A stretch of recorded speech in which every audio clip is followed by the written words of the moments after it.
Boa noite, querido irmão, boa noite, querido telespectador que está conectado no programa Missões em Revista. Essa é a Constante TV, uma TV que foi criada para glorificar o nome do Senhor, e hoje nós temos a grata satisfação de termos aqui na bancada comigo o meu irmão Brian Douzani. Brian, uma boa noite, querido. Boa noite, Jovan. Boa noite a todos que estão nos assistindo aí na Constante TV, essa televisão que é uma bênção, né? E hoje nós temos um convidado especialíssimo. Sim, hoje nós vamos voar nas asas da Missão do Céu. Exatamente. Nós temos aqui conosco na bancada o pastor Márcio Hempel.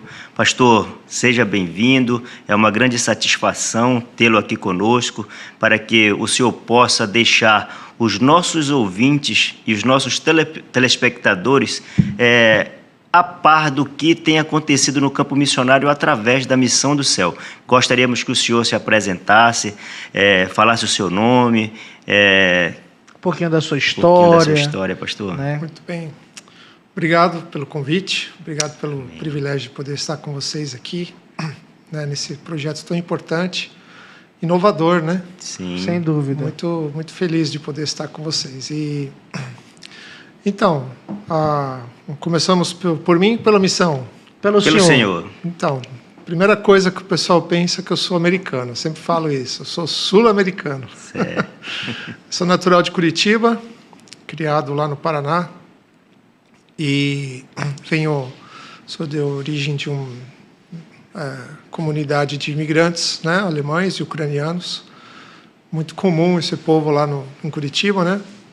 E venho de uma igreja chamada Menonita, que é uma igreja reformada, mas desde que fui enviado para o campo missionário pela minha igreja, né, em 1998, fomos enviados para o trabalho na Amazônia.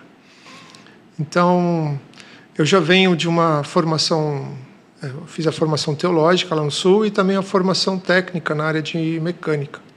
Trabalhei como mecânico em indústria, em Curitiba. E naquela época mesmo, na década de 90, Deus já vinha falando que ia utilizar meus dons para o seu reino. Amém. Amém. E então, no início eu não sabia exatamente como, mas ainda na juventude conheci o Ministério de Asas de Socorro, que é tão conhecido aqui no Norte. E aí, em 98, fomos então para Anápolis, para o treinamento de aviação, onde então recebi o treinamento de mecânico, depois de piloto, de instrutor de voo. E em 2002 foi nossa primeira experiência na Amazônia. Keila e eu, né, minha esposa, estamos casados há 27 anos. Fomos para o Acre, fomos para Cruzeiro do Sul, onde ficamos 2 anos servindo com aviação missionária naquela região.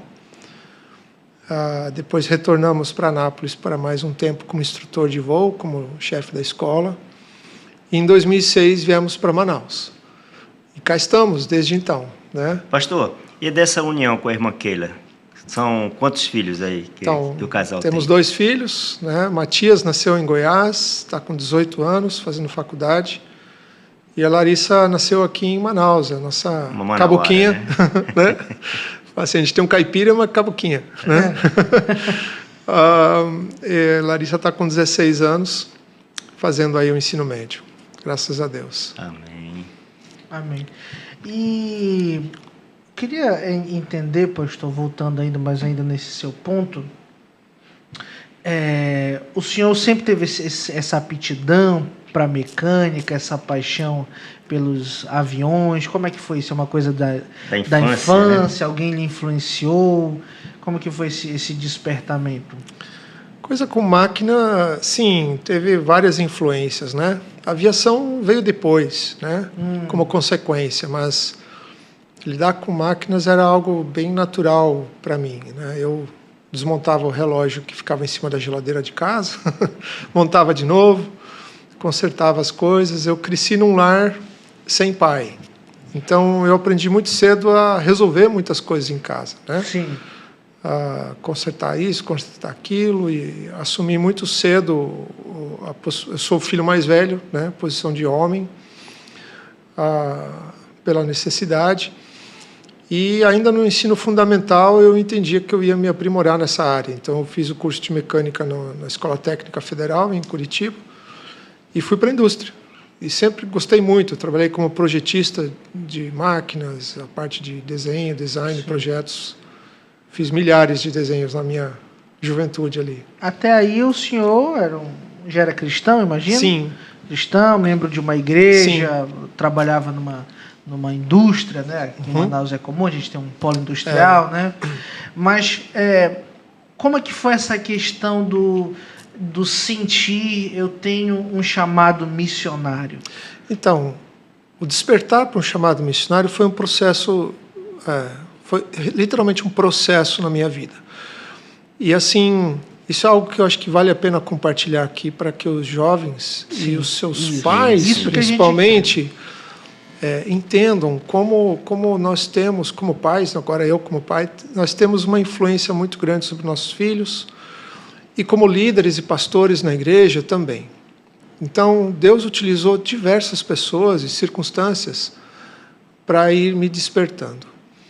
Uma delas, minha mãe, eu gostava de ler, eu sempre lia bastante, a escola e a igreja estimulavam isso, tinha a biblioteca da igreja, e eu costumava ler as biografias missionárias. Então, desde os 10, 11 anos, eu li dezenas de biografias missionárias.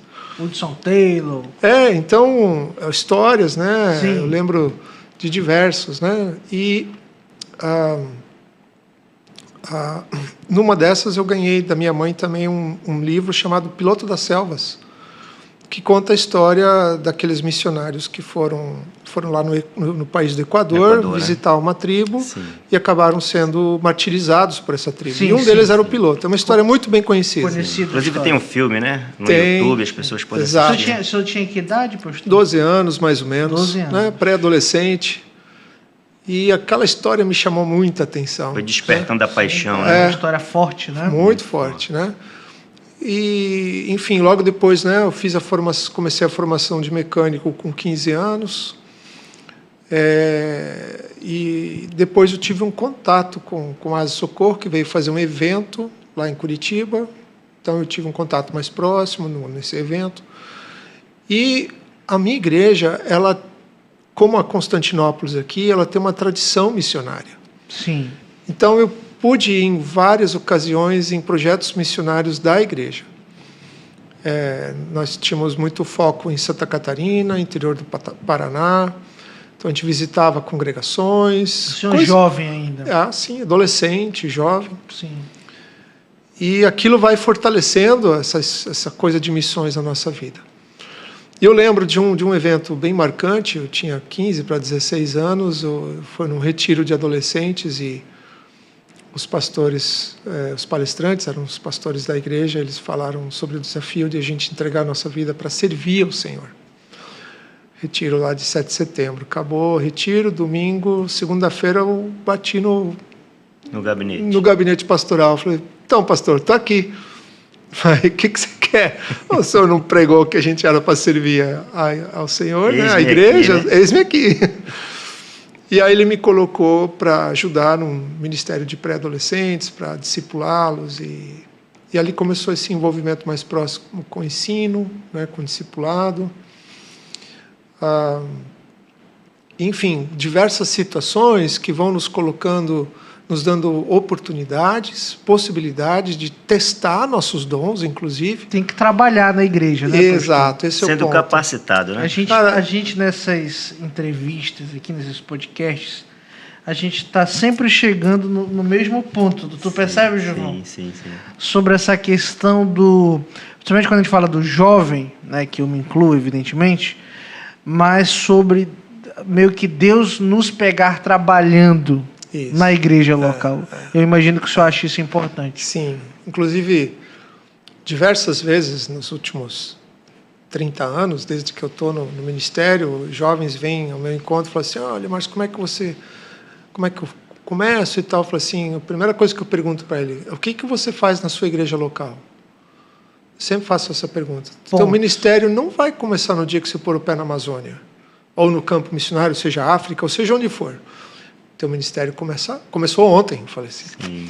Então, se você não está envolvido na sua igreja local, o teu chamado missionário talvez seja só uma empolgação, porque você tem que colocar a mão na massa hoje. Não, vou fazer um seminário tal, ou aquele outro, vou fazer um treinamento. Você não precisa de nada disso. Tem que esquecer esse romantismo, né? Exato. Se você pega Jesus chamando os discípulos, o que ele falou? Vem, me segue. Sim. Eles não tinham nem currículo, imagina, o currículo deles era péssimo. e é isso, né? Se você é um seguidor, um discípulo de Jesus, você tem que servir. E servir na igreja local, é onde começa, é a sua casa.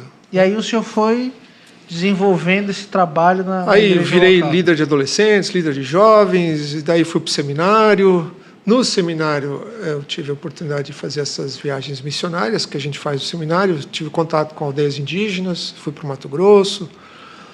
E aquilo foi se fortalecendo, sabe?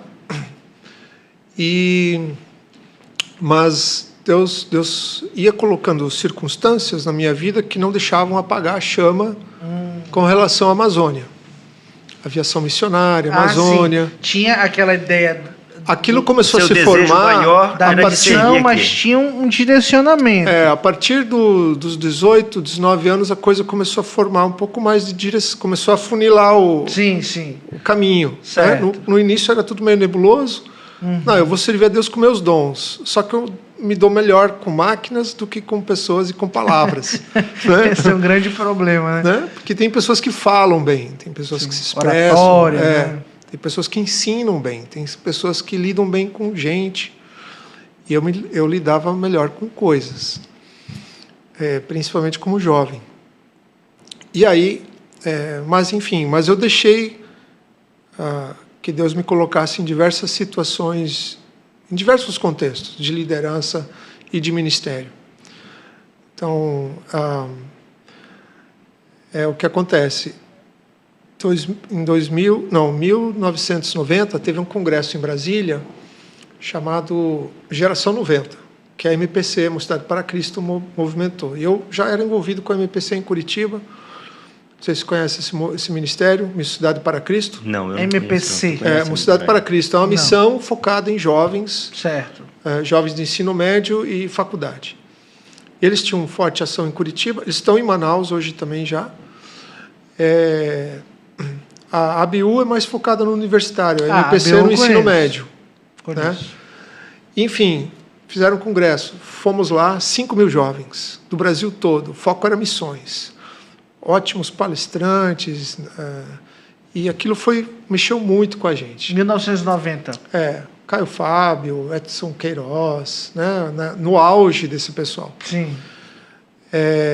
Aí eu lembro, na última palestra, o pastor Edson Queiroz, que era da PIB de Santo André, né, um forte mobilizador de missões da década de 80 e 90, talvez uma das igrejas mais missionárias do Brasil naquela época. Ele faz o apelo para os jovens, né? Faz o apelo, entregue sua vida para missões. Aí o Espírito Santo pegou pesado e falei, tá bom, Deus, eu vou. Isso foi em janeiro de 90. Mas olha só, uma semana antes, eu tinha feito vestibular na Universidade Federal do Paraná para física, mas eu ia fazer engenharia mecânica depois. E aí eu vou para o congresso, Deus dá aquele chacoalhão, entrega tudo, né? Eu falei, tá bom, Deus, eu não sei o resultado da faculdade, do vestibular, mas eu entrego nas tuas mãos. Eu vou entregar a faculdade para o Senhor e o Senhor vai me direcionar para onde o Senhor quiser que eu vá. Volto do congresso, uma semana depois, sai o resultado do vestibular e eu tinha passado. Falei, ai, Senhor, e agora? E aí foi um ano de prova, né, no sentido de que eu tinha entregado na faculdade. Então, eu ainda tinha um ano de escola técnica para finalizar. Eu podia ter feito os dois ao mesmo tempo. Eu fui o único da minha turma a passar no vestibular e o ano todo os colegas de sala me fazendo bullying, né? Na época a gente não usava esse termo. Por que você não foi? Por que você não foi? E eles todos chateados comigo, não entendendo essa coisa. Enfim, no final do ano eu fui para o seminário, daí depois de terminar o ensino médio e o tecnológico.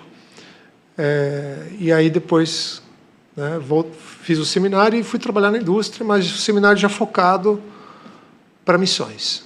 E enfim, fiz o bacharel em teologia e casei em 95, né? Que eu casamos no final de 95, 96, 97 fomos ajudar no pastoreio de uma igreja, uma congregação, e aí de repente eu estava 2 anos no ministério, o ministério estava indo super bem. Isso, pastoreio auxiliar. Pastor auxiliar, eu era Sim. recém-formado, tinha 25 anos, recém-casado, ministério muito legal.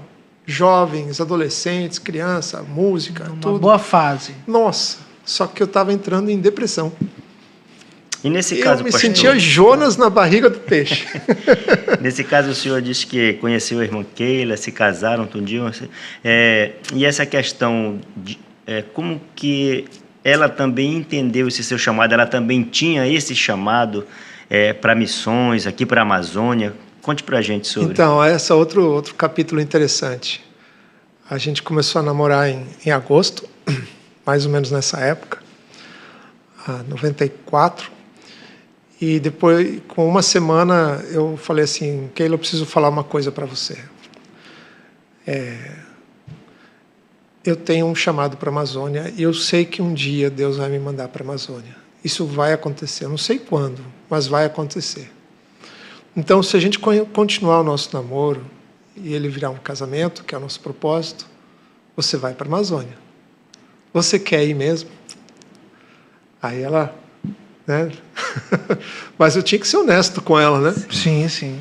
E, enfim, ela falou, não, eu com certeza, eu topo e tal. Só que no fundo do coração dela, ela achava que não ia rolar. E tanto é que quando finalmente a gente foi um processo de Deus no coração dela. Sim, imagino. Mas nesse processo, Deus fez ela lembrar de um sonho que ela teve na infância, que ela tinha esquecido, e o Espírito Santo trouxe isso à memória dela. Ela era criança, uns 9 anos, talvez, e numa noite ela estava sonhando que estava caminhando numa floresta com árvores muito altas. E no meio daquela caminhada na floresta, ela ouve uma voz e ela sabe que era Jesus chamando assim, Jesus chamando ela, venha que eu vou te usar. Eita. Aí ela falou assim, pois é, Deus fez eu lembrar que Ele me chamou para a floresta lá atrás. Deu um estalo. Daí deu um estalo, Pastor, a gente está aqui caminhando para o nosso primeiro bloco, né? Finalzinho do nosso primeiro bloco. A gente está aqui numa conversa muito boa, muito agradável com o pastor Márcio, falando aqui sobre a sua história, seu chamado, né? Mas a gente vai precisar fazer um rápido intervalo aqui no Missões em Revista. Se você ainda não se inscreveu no canal da Constante TV, se inscreva e fique conosco aqui para o segundo e terceiro bloco aqui com o pastor Márcio e o seu ministério, né? A gente volta já já. Voltamos para o segundo bloco desta agradável entrevista com o pastor Márcio Hempel, que aqui está representando a Missão do Céu. Pastor, no primeiro bloco tivemos um panorama, o senhor nos informando, nos mostrando como é que foi o seu chamado desde a infância. O senhor falou sobre o sonho que a irmã Keila teve, né, com 9 anos de idade. Continue aí relatando para a gente esse chamado missionário de vocês para trabalhar aqui na Amazônia. Muito bem, então depois de trabalhar na equipe pastoral da nossa igreja em Florianópolis, 96 e 97, era um projeto de 2 anos e no final de 97, então, nós fomos para a Asa Socorro fazer uma avaliação. Era uma candidatura, um teste. E foi muito interessante, né? Nesse teste, é um teste vocacional, um teste técnico, prático. Eu não sabia nada de aviação, eu sabia de mecânica. Certo. E eu passei em todas as avaliações técnicas ali, graças a Deus. E eu lembro que quando eu entrei no hangar, senti aquele cheiro do hangar, falei assim, Keila, eu já conheço esse lugar. Esse cheiro me é totalmente familiar. E então, depois daquela semana, né, fomos aprovados, então convidados a ingressar na missão. Retornando ao sul do Brasil, nosso projeto acabava em dezembro daquele ano, e em janeiro, então, reunimos com a liderança da nossa igreja enviadora em Curitiba, e eles perguntaram, e aí, quer renovar o projeto em Florianópolis? Que direção Deus está dando para vocês? E aí eu compartilhei, né, com a liderança a questão da aviação missionária. E, de fato, boa parte do pessoal da liderança já sabia disso, porque eu vinha comentando a respeito disso com vários colegas, irmãos, já há bastante tempo. Então, não era novidade para a igreja. Mas era novidade o tipo de ministério, né? Porque é comum as igrejas enviarem um casal jovem para ir para a África, para uma tribo indígena, seja aqui no Brasil, em outro lugar, ou para um trabalho de missões urbanas. Mas a aviação missionária era algo completamente novo. Nunca alguém lá de Curitiba tinha comentado a respeito disso. E apresentei o projeto para o conselho missionário, o conselho da igreja, e o pastor falou, a gente vai orar a respeito e te dar uma resposta.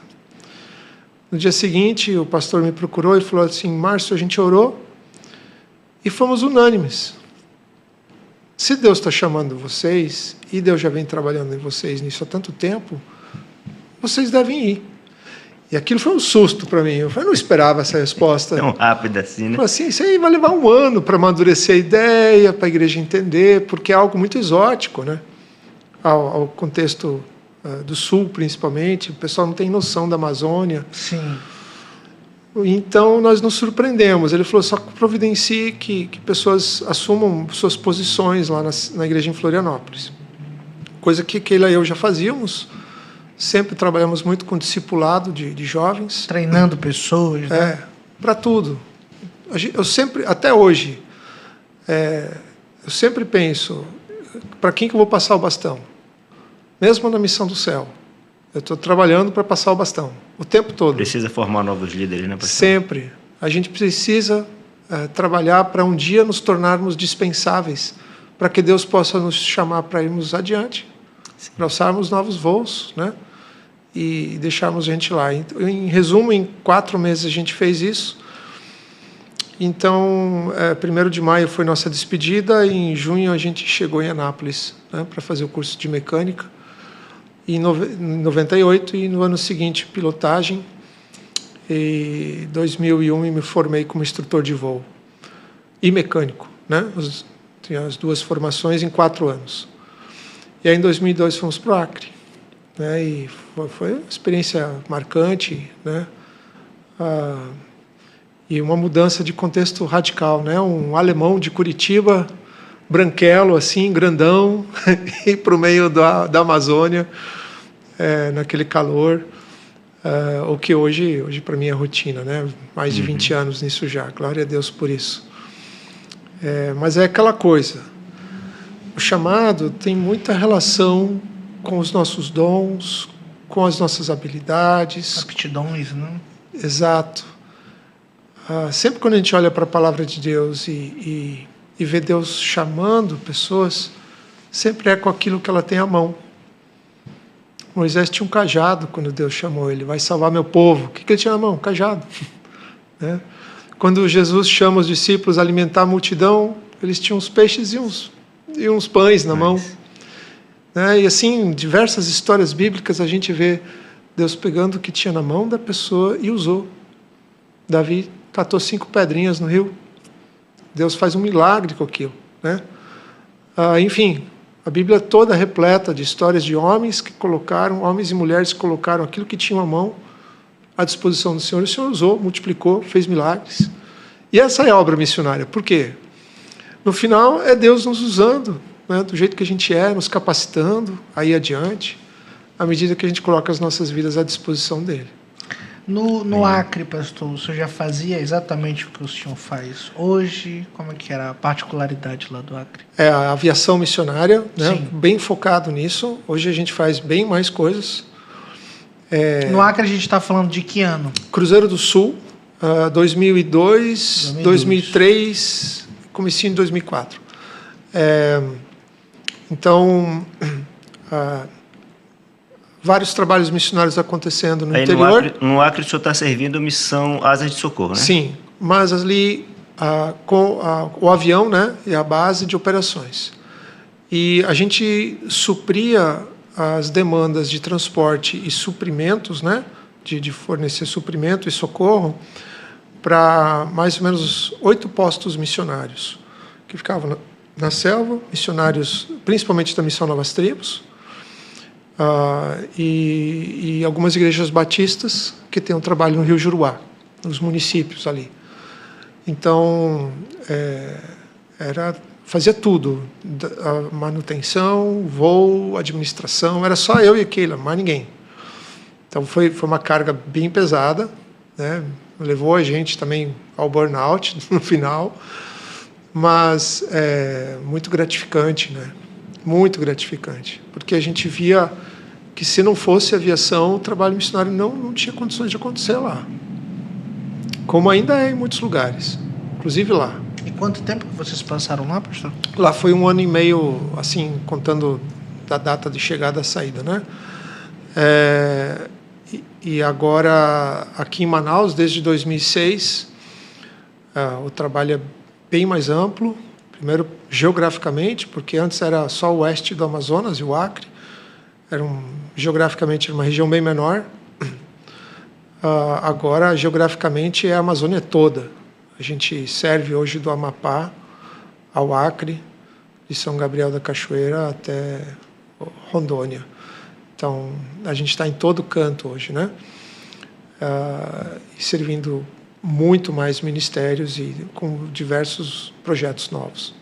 Pastor, e nesse caso aí vocês já chegam em Manaus, ainda continuam ainda em Asas de Socorro. E quando é que nasce a missão do céu? Então, muito interessante isso. 2012, já eram 14 anos que a gente estava no campo, né, desde 98, né, que a igreja tinha mandado a gente. E a igreja pediu, olha, você precisa passar um tempo aqui de novo, reconectar com a igreja enviadora. Então, nós tiramos 1 ano de sabático daqui, de Asas de Socorro, e fomos para Curitiba. E a igreja falou assim, aproveita para estudar. Voltamos para o seminário, depois de tanto tempo, né? É muito bom. E eram todos alunos da convalidação, do bacharel livre para o bacharel do MEC, né? Então, nossa turma eram todos veteranos. Foi ótimo. E ali a gente teve que fazer um projeto de pesquisa. E aí o professor orientador falou assim para mim, Márcio, você tem uma pergunta para a qual você não tem resposta no seu ministério na Amazônia? Falei, tenho. Falei, esse é o tema do seu trabalho de conclusão de curso. Qual é a sua pergunta? A minha pergunta é, primeiro contextualizar, né? Eu sobrevoo a Amazônia há 10 anos, desde o Acre até Manaus e toda a região, e sobrevoando a gente sempre avista aquelas comunidades ribeirinhas, comunidades indígenas, e a gente vê milhares delas. E eu sempre me pergunto, será que aquela comunidade que eu estou vendo lá embaixo já tem o Evangelho? Será que já tem? Será que não tem? E eu comecei a perguntar isso lá por 2009, 2010, para vários dos passageiros nossos. Muitos passageiros eram líderes denominacionais de grandes igrejas do Amazonas, e eu perguntava, vocês já sabem em quais comunidades vocês já chegaram e em quais não? E ninguém tinha uma resposta adequada. Exata, né? Não, eram respostas do tipo, falta a gente alcançar 5 mil comunidades na Amazônia, e outro falava, falta a gente alcançar 30 mil comunidades na Amazônia. Era chutômetro, né? Era puro chutômetro. E eu falei, essa é a minha pergunta. Eu quero saber quais são, onde estão, e quantas são as comunidades que já foram alcançadas pelo Evangelho e quais faltam. Esse dado é fundamental para o avanço missionário na Amazônia. Ninguém sabe disso. Essa informação não existe. Isso foi em 2012. Aí ele falou, tá bom, começa a pesquisa. Aí quando eu comecei, eu falei assim, caramba, o trabalho é muito grande, o IBGE faz isso. Como é que eu sozinho vou dar conta disso? O IBGE tem uma estrutura, né, governo e tudo mais, é um instituto grande. Aí o professor falou, faz um recorte. Então eu peguei o Rio Negro. E durante um mês eu viajei pelo Rio Negro, daqui até São Gabriel, por terra e também por água, quer dizer, por ar. Pegamos o avião de Asas de Socorro para fazer essa viagem. E entrevistei dezenas de pastores, obreiros em Barcelos, Santa Isabel, São Gabriel, nos interiores. Fui atrás de dados das prefeituras e dos órgãos de estatística. E ali levantamos esse mapeamento primeiro. No processo, entrevistei o pastor Ronaldo Lidório, né, que tem os trabalhos lá do Projeto Amanagé, lá em São Gabriel, que a gente conhece. E aí, quando eu terminei a entrevista, ele falou assim, mas Márcio, você vai fazer só o Rio Negro? Eu falei, o que eu dou conta, né? Sou só eu. Eu tenho um espaço de tempo curto e recurso limitado. Ele falou, não, Márcio, a gente tem que continuar com isso aí, não pode parar com essa pesquisa, não. Esses dados são muito importantes, todo mundo quer saber. Eu falei, mas Ronaldo, quem sou eu? Eu sou só uma andorinha, né? Não vou fazer verão sozinho. Sim. Daí ele parou para pensar, daqui a pouco ele falou para mim, e se eu puxar a frente, você vem comigo? Falei, agora você mudou a história. Aí eu topo. Já eram 2 andorinhas, né? Já eram 2 andorinhas, só que um era um andorinhão, né? O Ronaldo tinha as costas largas, né? Que eu não tinha. Aí tá bom, isso foi em abril. Em junho a gente fez a primeira reunião aqui em Manaus para mobilizar pastores e missionários para esse projeto. Em julho ele já subiu o Solimões, fazendo o mapeamento de Solimões, e em agosto eu fiz o Rio Negro. E aí em outubro, novembro saiu o TCC, já saiu a primeira pesquisa, e aí nasceu o Projeto Fronteiras. Nos próximos 3 anos, eu volto para Manaus em 2013, né, acabou o sabático, a pesquisa continua. E aí nós saímos em várias viagens, a equipe ficou, né, éramos 10, 12 pessoas, todo mundo voluntário, a gente levantava o recurso para as viagens e ia. Então elas aconteciam esporadicamente durante o ano, porque a gente ia conciliar com os ministérios que já existiam, né, que a gente já tinha. Enfim, resultado, 2015, finalzinho, a gente termina o mapeamento do estado do Amazonas todo, e conseguimos mapear mais de 7.500 comunidades de todos os municípios do interior. E a gente tinha geolocalizado elas. Imagina, 10 anos atrás não tinha tecnologia e informação que tinha hoje. Deu muito trabalho manual, foi muita garimpagem de IBGE, Google e secretarias das mais diversas do estado e prefeituras. Mas o que aconteceu? Isso se tornou muito mais do que um projeto de pesquisa. O Projeto Fronteiras, ele nos trouxe uma visão. E esse é o ponto de virada. Quando a gente vai para o campo e começa a pesquisar a realidade missionária, e a gente começa a ouvir as mesmas histórias no Rio Juruá, no Rio Negro, no Rio Madeira, e você conversa com... A gente entrevistou mais de 200 missionários e pastores do interior. E você começa a ouvir as histórias se repetir, aquilo começa a formar um quadro na sua mente. Sim. Você começa a pontear, peraí, mas olha só, esse ponto, esse aqui, está se repetindo. Isso é um problema geral. E aquilo foi formando uma força, um corpo muito grande no nosso coração, na nossa mente, e pareciam letreiros brilhando na nossa mente. Olha, cuidem disso aqui, cuidem disso aqui. Quais foram os pontos que a gente identificou? Primeiro, tem uma força missionária grande no interior. Gente muito valente, aguerrida para propagar o evangelho. Então, a gente não pode dizer que não tem missionários no interior. Tem muita gente. Gente das próprias cidades, das comunidades, das localidades. Só que tem alguns pontos em relação a eles. Primeiro, eles não tiveram oportunidade de ter um treinamento. E quando vem para Manaus para fazer o treinamento, não volta. Eles acabam ficando, sendo absorvidos pela igreja local, pela cultura local, pela qualidade de vida. É muito raro o obreiro que volta para o interior. Se volta é por um tempo e acaba vindo para Manaus de novo, sente o choque, né? É difícil isso. Então, é preciso levar capacitação para o interior. No interior, né? Treinar o obreiro no campo. Lá na base deles, né, pastor? Exato, no habitat, no contexto dele, não tirá-lo de lá. Isso é uma das coisas que ficou muito claro para nós. Porque quem fazia isso tinha resultado. Mas eram muito poucos que faziam. Por que não faziam? Logística. Como é que eu pego um professor aqui, um pastor, que tem conteúdo para passar, né, de capacitação, e tiro ele para viajar de barco uma semana, 3 dias, ficar lá 2 dias e voltar de barco? O cara vai gastar o ano todo dele, dos 300 dias práticos, ele vai ficar 200 dias viajando de barco e 100 dias dando aula, talvez. Isso é impraticável. Agora, vou conciliar com linha aérea. Você tem 2, 3 aeroportos no interior do Amazonas que tem linha aérea. Vou pegar táxi aéreo. Custo absurdamente alto, é inacessível. Ou seja, não acontece. Segundo ponto, além da questão da capacitação para plantação de igreja, evangelismo e discipulado, muitos dos obreiros contavam suas mazelas para a gente.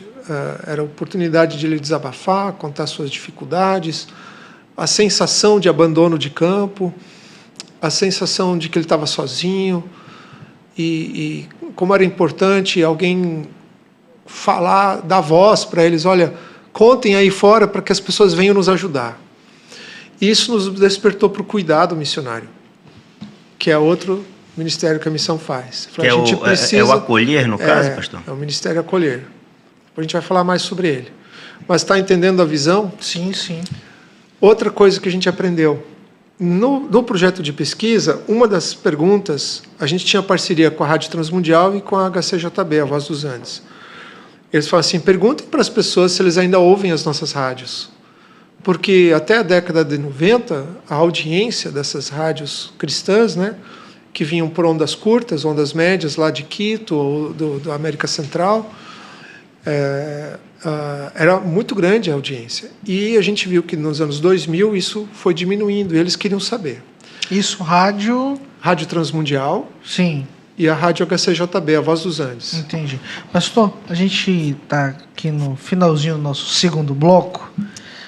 Não, desculpa lhe interromper, que a gente precisa mesmo, né, Giovanni? Sim, sim. Às vezes a gente queria conversar aqui 2 horas seguidas. Quando a conversa fica boa... Temos assunto para isso. A conversa fica boa, aí vai ter que chamar um intervalo. A gente está aqui conversando sobre o Missão do Céu com o pastor Márcio, contando a história, como que ele está contando aqui o preâmbulo do nascimento da Missão do Céu. Da Missão do Céu, não é isso? Sim. A gente vai precisar fazer um rápido intervalo, a gente volta já já aqui no Missões em Revista. Voltamos para o terceiro e último bloco do programa Missões em Revista. Como o Mateus sempre alerta você, se você ainda não se inscreveu no canal, aproveite a oportunidade e faça isso neste momento. Constante TV, uma TV criada para a glória do nosso Deus. Estamos aqui conversando com o pastor Márcio. Pastor, nós conversávamos aqui sobre como nasceu a Missão do Céu, a pesquisa que o senhor fez, da questão da Rádio Transmundial. Continue relatando para a gente. Então, aprendemos várias coisas na pesquisa, né, a respeito da necessidade de formação no interior, né, de capacitação, de cuidado, de supervisão do obreiro, mas também que o acesso à palavra de Deus ele estava restrito. Tinha as rádios, só que o pessoal não ouvia mais rádios, e a gente pensou como é que a gente pode tornar a palavra de Deus acessível. Uma coisa que a gente percebe quando vai para o interior, apesar de haver os programas de alfabetização, grande parte da população ribeirinha ela é analfabeta funcional. Ela tem muita dificuldade de ler um texto e interpretá-lo. Então, eles podem receber uma Bíblia, o que é importante, saber ler, saber ler, mas não entende o que lê. Por outro lado, a transmissão oral é parte da cultura. Então, se antes eles tinham rádio e hoje não ouvem mais a rádio, como é que a gente pode acessá-los? A ideia foi um cartão de memória, que a gente coloca aqui nesse envelope, tem um chipzinho daqueles SD card. Esse é o cartão do céu. Cartão do céu.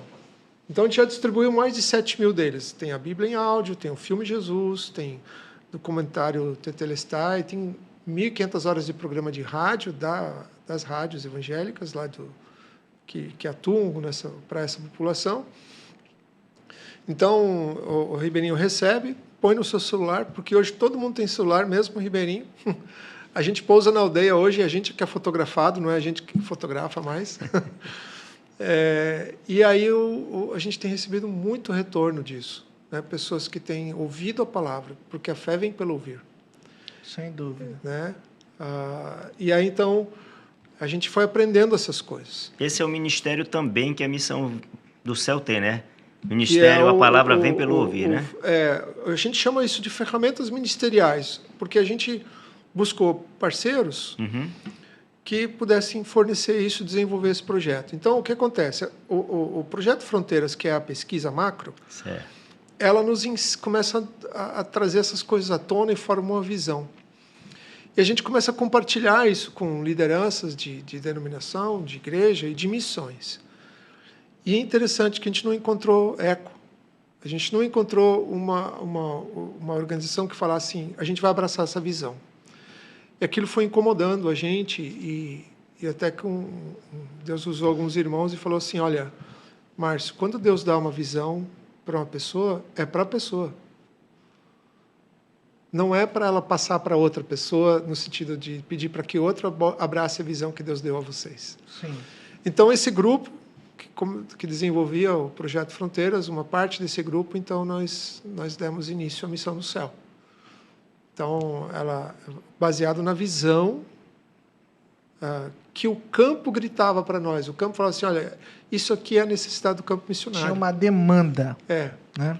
Então, a Missão no Céu surge para suprir essa demanda. Certo. E aí, nessas áreas, o cuidado com o missionário, cuidado com o obreiro. Né? A gente chama isso cuidado integral do missionário, né? Muita gente chama assim.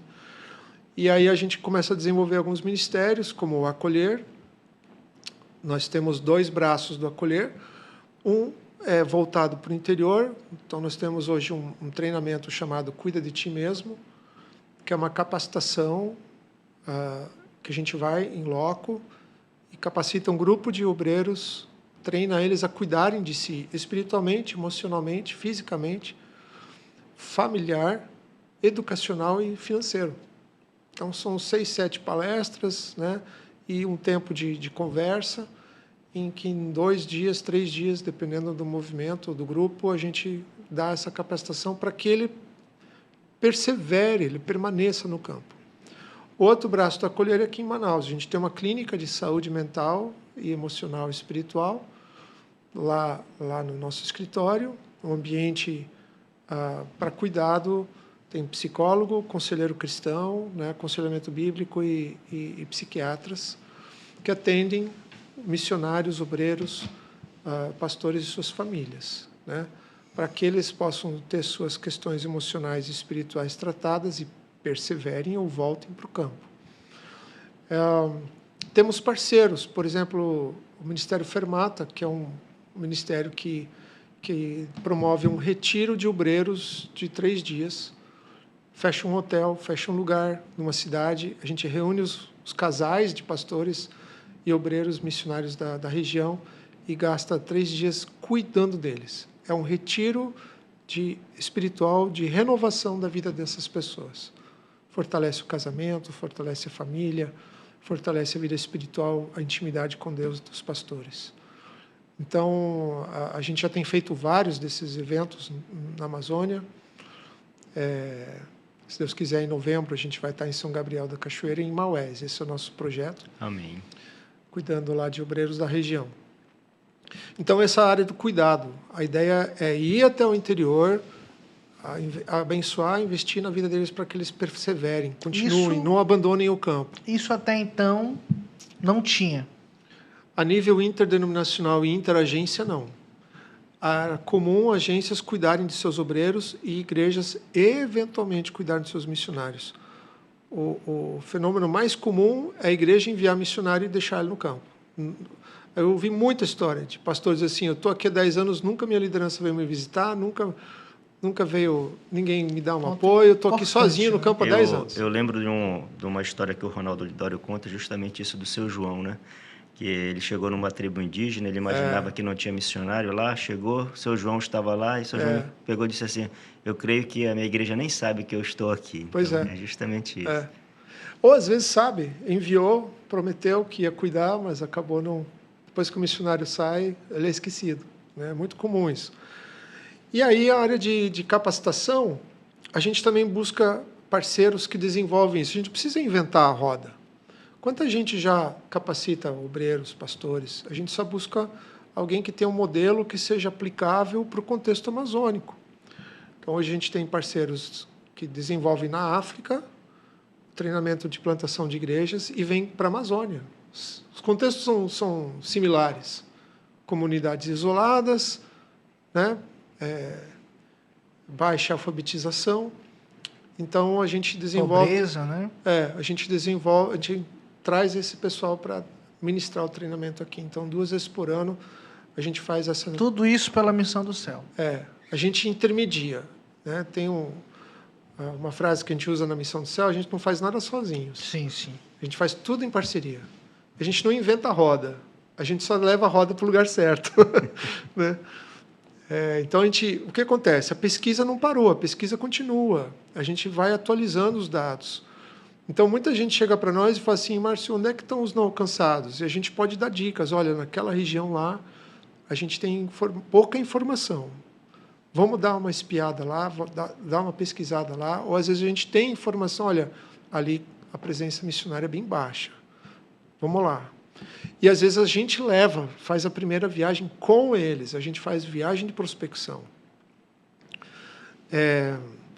Então, a gente a pesquisa gera muita consultoria, né? E a gente fornece essa informação para a igreja, né? Para os missionários. E a gente capacita o missionário a fazer a pesquisa por si só. Então, o Fronteiras hoje faz isso. A gente ensina o missionário de campo a mapear a região que ele atua. Só para me entender, pastor, Fronteiras ele está debaixo das asas do... Hoje ele é um ministério que foi agregado na Missão do Céu. Ah, sim, perfeito. Ele é a semente, sim, que brotou e virou uma árvore.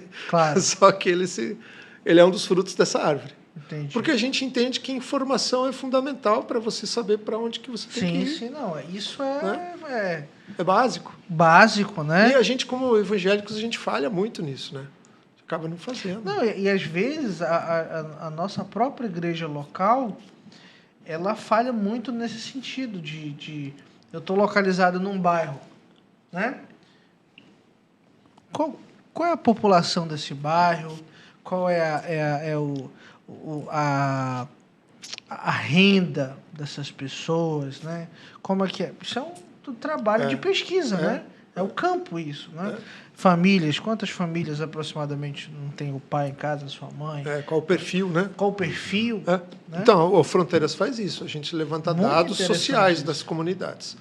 Você tem água, você tem saúde, você tem educação, porque essas informações elas são úteis até para uma estratégia missionária, né? Você saber, olha, aquela região não tem água potável, eles tomam todos a água do rio. Vamos fazer um projeto de água, seja filtro, poço, né? Seja poço, seja de água potável, né? Ou então, isso é conhecimento, vamos fazer uma viagem de saúde. Aquele pessoal não tem acesso, não tem nenhum posto de saúde, doenças são tantas. Vamos fazer uma incursão de saúde. Então, hoje vocês auxiliam uma série de ministérios, né? Com informação. Com informação. E aí vocês viram a necessidade de criar certas frentes, né? Certas iniciativas, como esse é o caso que o senhor está contando, não é isso? Então, cuidado missionário, capacitação, pesquisa...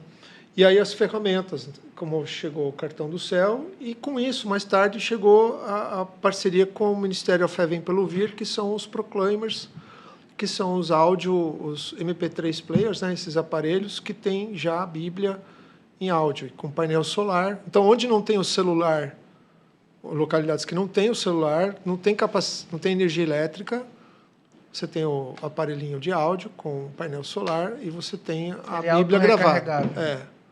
Auto-recarregável. E aqui para uma audiência maior. Isso aqui se pode pôr para 200 pessoas. É mais alto. Mais potente. Impressionante. Então, aí o projeto do A Fé Vem Pelo Ouvir, que é um ministério internacional, né, que é parceiro. Coloca o cartãozinho aí? Não, ele já vem pronto. É mesmo? Já vem gravado. Só ligar e dar play. Só ligar e dar o play. E aí a ideia é fazer os encontros de audiência. Então o obreiro chega numa comunidade e vamos hoje ouvir Mateus capítulo 1, por exemplo. E aí depois ele explica. E assim o evangelho vai sendo pregado. Vai sendo pregado, né? O ID vai sendo feito, né? Ou literatura, O Caminho para Deus, é um manual de discipulado, de estudo bíblico. A gente já distribuiu mais de 40 mil desses aqui na Amazônia. Tudo e isso, mais de 8 mil dos cartões do céu na Amazônia. Esse devocional é uma iniciativa também do Ministério. É um parceiro que fornece isso para nós. Isso aqui é entregue gratuitamente. O sustento para isso aqui vem da Europa. Ele é doado para o Ministério, né, pelo autor, né, o seu Hildur, missionário, que escreveu esse material. Ele é traduzido em dezenas de línguas, né? Temos ele em português e espanhol. E o Cartão do Céu também ele é subsidiado por doadores e é fornecido para o missionário de campo gratuitamente. Mas tudo isso aqui também é monitorado. Então, quem recebe é cadastrado e é georreferenciado. Então, a gente tem como prestar contas de onde cada um desses materiais está no interior da Amazônia e onde falta levar. Bom. Impressionante, né? É. Pastor, 2019 e 2020 nós tivemos a pandemia. Nos relate como é que foi que a Missão do Céu participou para ajudar essas populações ribeirinhas. Aquele foi um momento difícil, né? Sem dúvida. Então havia como a gente tem, na época a gente tinha só o avião maior, né? Nosso avião terrestre, a gente disponibilizou então a aeronave para transportar recursos. A gente fez muito transporte de materiais para os hospitais no interior, EPIs e cilindros de oxigênio, principalmente. Fretamos aviões também para isso. Então, o que aconteceu? Principalmente 2020, né? Que foi mais difícil para todos nós. Não, 21, né? 2021, janeiro de 2021 isso. Foi aquela bomba que caiu aqui em Manaus. Isso. Então, janeiro, o que acontece? Entre 6 de janeiro e 12 ali, né? Eu estava fora, eu cheguei aqui mais ou menos 15, 20 de janeiro, não lembro a data exata. Mas eu estava no aeroporto pegando minha mala na esteira e o pastor Elmer, lá da PIB de Parintins, me liga: Márcio, o hospital aqui está sem oxigênio e tem dezenas de pessoas. Meu Deus. Eu estou com uma carga disponível em Manaus, mas não tenho como trazer. Me ajuda. Aí eu falei: tá bom, pastor, me dá alguns minutos. No Uber para casa, eu liguei para um empresário, dono de táxi aéreo aqui na cidade, um parceiro nosso, e falei assim: meu irmão, a situação é essa. Você tem algum avião aí que pode botar 18 cilindros e mandar para Parintins agora? Ele falou: Márcio, daqui a 2 horas está pousando um dos nossos aviões, eles têm acho que 6 ou 7, e eu posso separar para isso. Então, reserva aí. Depois a gente fala do acerto de contas, porque tem que salvar vidas. Falei: pastor Elmer, pode mandar o caminhão para o aeroporto, lá para o táxi aéreo, e a gente vai mandar hoje. E aí ali começou. Depois de lá foram muitos voos, né? A Asa Socorro entrou também. Enfim, a gente desenvolveu ali durante aqueles 30 dias, meados de janeiro até meados para final de fevereiro. O que a gente viu? A gente viu a sociedade civil organizada, as igrejas, as missões, as ONGs, de diversas cores religiosas, se juntarem para salvar vidas. Aquilo foi impressionante.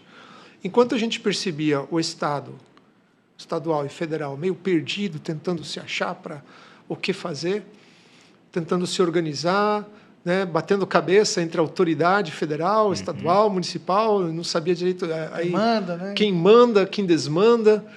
A sociedade civil foi cirúrgica.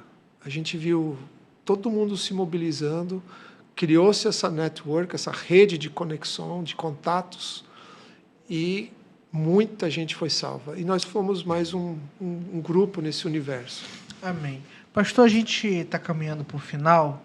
A gente queria deixar esse espaço aberto para o senhor fazer suas considerações finais, falar sobre sua rede social, site e tudo mais que o senhor gostaria, talvez um conselho para o jovem que sonha em fazer missões.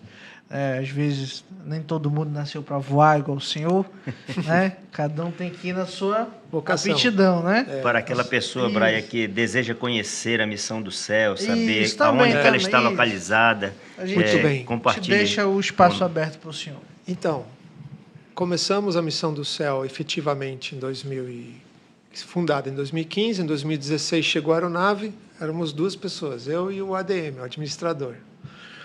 E hoje nós somos um grupo de quando todos estão lá, mais de 20 pessoas, né? Voluntários, missionários. E, assim, uma coisa importante para as pessoas entenderem, o trabalho missionário ele é sustentado pela Igreja brasileira. Nós não temos um apoio dos Estados Unidos, da Europa, do exterior. Tudo que sustenta a Missão do Céu são pessoas, são crentes brasileiros, eventualmente um e outro estrangeiro, que acaba conhecendo, mas que doam, né, voluntariamente, fazem as contribuições para que tudo isso seja disponibilizado para o obreiro no interior da Amazônia. Então, a aviação é cara, né? Inclusive, eu trouxe aqui os relatórios, né, anuais de 21 e 22, vou deixar com vocês, para vocês conhecerem em detalhes tudo o que aconteceu e o que é a Missão do Céu. Então, para você que quer conhecer mais, nosso website está em reforma, ele está desatualizado, está no processo, mas é www.missãodocéu.org.br. Certo. Nosso Instagram está mais atualizado, então, @Missão do Céu. Missão do Céu. Né? E o Facebook também, acho que é Missão do Céu Oficial. Perfeito. Né? E no YouTube, estamos reorganizando o nosso YouTube, temos vários vídeos contando um pouco da nossa história, das experiências e de alguns eventos que a gente desenvolve. Amém. Vocês estão localizados no Aeroclube, é isso? Ou é próximo ao Aeroclube? Nós temos salas alugadas em frente ao Aeroclube, ao lado da loja Queiroz, Sim. lá perto da delegacia. Certo. Então, é número 455, na Avenida Newton Lins. Então, ali fica o Espaço Acolher, a clínica de saúde emocional e espiritual, e o nosso escritório, onde todo o pessoal desenvolve o trabalho e depois vai para o interior. Nós estamos com um projeto muito desafiador. Nós recebemos as 2 aeronaves como doação, a primeira em 2016 e a segunda agora no passado, o avião anfíbio. Então, hoje a gente consegue chegar quase em qualquer lugar, né? Porque o avião anfíbio pode pousar na água, graças a Deus. Amém. Mas esses aviões estão debaixo do sol e da chuva. E isso é muito caro, né? Tem implicações de manutenção, de segurança. Então, nós temos a necessidade de construir o nosso hangar. E começamos ele pela fé há um mês atrás. Amém. Então, a fundação está lá, as colunas estão em pé. Mas a gente não tem o recurso para finalizar essa obra. A gente tem 80% do recurso. Amém. Então, nós estamos num projeto de fé de conseguir terminar esse hangar até outubro e estamos buscando o recurso para fechar o custeio desse hangar, que daí vai nos dar mais segurança, vai nos dar um ninho para as aeronaves, né? Poderem ficar guardadas. Mais protegidas, né? E dar uma estrutura para que o trabalho missionário possa fluir melhor. Amém. Amém. Chegamos ao final de mais um programa Missões em Revista. Para você que sentir o desejo no coração e deseja participar da construção deste hangar, procure através das redes sociais ou então vá até a Missão do Céu, ali próximo ao Aeroclube, ao lado da loja Queiroz, converse com o pastor Márcio e faça parte do crescimento dessa obra. Vamos tirar os aviões que estão ali no sol, vamos dar um ambiente agradável para eles e para os nossos irmãos, para quando estiverem fazendo a manutenção. Queremos dizer a você que se ainda não se inscreveu no nosso canal, faça neste momento, vá lá no YouTube, clique no sininho para que você possa estar recebendo as nossas notificações da Constante TV. Que Deus possa te abençoar grandemente. A sua palavra está sendo pregada através do nosso programa. Em Mateus, no capítulo 24 e no versículo 14, está escrito: e este evangelho do reino será pregado em todo o mundo, em testemunho a todas as nações, e então virá o fim. E este evangelho será pregado através deste programa e pelo relato do pastor Márcio da Missão do Céu. Pastor, muito obrigado, que Deus lhe abençoe. Amém. Leve um grande abraço, tanto meu quanto do Braia e de toda a equipe do Missões em Revista e da Constante TV para os nossos irmãos da Missão do Céu. Amém. Muito obrigado pela oportunidade. Obrigado. Amém. Pastor. Obrigado, pastor.